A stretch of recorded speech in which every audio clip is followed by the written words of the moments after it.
आज आपण शिरोली या ठिकाणी आलेलो आहोत आणि आपल्यासोबत काळूस पंचायत समिती शिवसेना उबाटा गटाचे अधिकृत उमेदवार मंगेश गुलाब सावंत या ठिकाणी आपल्यासाठी बोलण्यासाठी आहेत.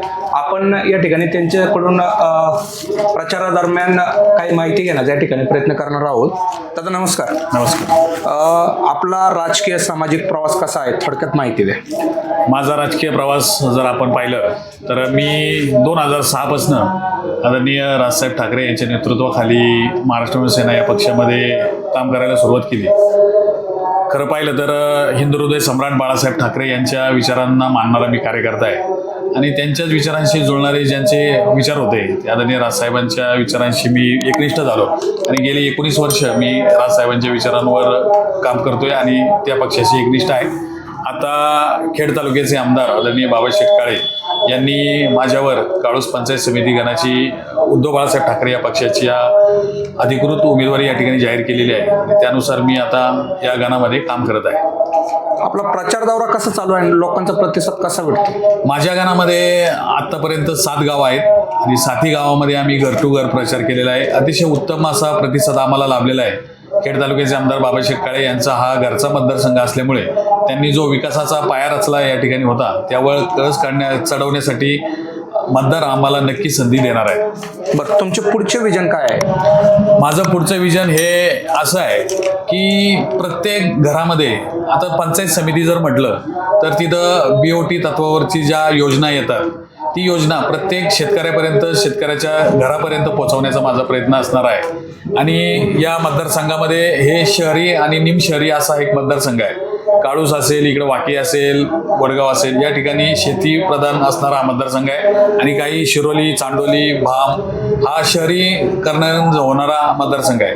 त्यामुळं तेथे प्रामुख्याने ज्या समस्या येत आहेत शेतीशी निगडीत आहेत, काही कचऱ्याच्या निगडीत आहेत, काही सांडपाण्याशी निगडीत आहेत, ते सोडवण्याचा प्रयत्न मी नक्की करणार आहे. बरं, गावागावात फिरताना तुम्हाला आता तुम्ही ज्या समस्यावर बोलले त्याच्यावर पुढील काळात तुम्ही काय उपाययोजना करणार आहात? हे बघा, ज्यावेळेस ह्या समस्या सोडवायच्या असतील तर त्यासाठी तालुक्याचं नेतृत्व आपल्या पाठीशी असावं लागतं आणि खेड तालुक्याचे आमदार हे उद्धव बाळासाहेब ठाकरे या पक्षाचे आहेत.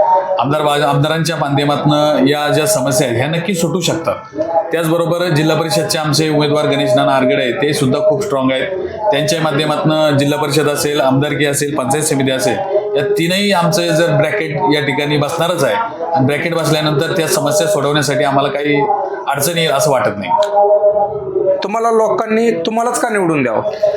मी एक सर्वसामान्य तळागाळामध्ये काम करणारा कार्यकर्ता आहे. ज्यावेळेस कोरोनासारखं संकट आलं किंवा वादळी वारं आले, प्रत्येक वेळेस मी गावासाठी या समाजासाठी काम करत आलेलो आहे आणि त्यामुळं मला तरुणांना एक बरोबर घेऊन, माझी आवड आहे तरुणांना बरोबर घेऊन काम करण्याची. मग तरुणांच्या रोजगाराचा प्रश्न असेल, इतर जे काही प्रश्न असतील हे तरुणच या ठिकाणी समजू शकतो आणि म्हणून मला सर्व काळूस गणातील सर्व मायबाप जनतेने निवडून द्यावं. त्यांच्या कामासाठी मी 365 दिवस 24 तास उपलब्ध असेल याची मला खात्री आहे. त्या ठिकाणी जर पाहिलं तर आपण त्यांनी सांगितलेलं आहे की 365 दिवस त्या ठिकाणी तुमच्या सेवेसाठी उपलब्ध राहणार आहे. दादा, एक शेवटचा जाता एक छोटासा प्रश्न विचारतोय. तुमच्या मतदारसंघातील मतदारांना तुम्ही काय आवाहन करू इच्छिता?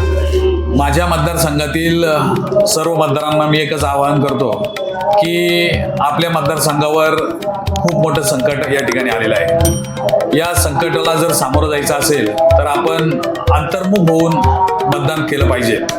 जर आपण आज या संकटाला जर थोपवू शकलो नाही तर पुणे जिल्ह्यामध्ये खेड तालुक्यातील सर्वांची नजर आपल्या काळूस पंचायत समिती गणावर आहे आणि मग जर आपण विकलो गेलो तर विकणारा जाणारा मतदारसंघ असा ठपका आपल्याला बसेल आणि म्हणून मला मतदारसंघातील सर्व मतदारांना एक आवाहन करायचं आहे. आपल्यावर जर असा ठपका जर बसवून नसेल घ्यायचा तर मशाल या चिन्हासमोर आपण बटन दाबावं आणि मला मोठ्या मताधिक्याने विजयी करावं हेच आवाहन या ठिकाणी करतो. नमस्कार. रामकृष्ण हरी. जय श्रीराम. थँक्यू. माईक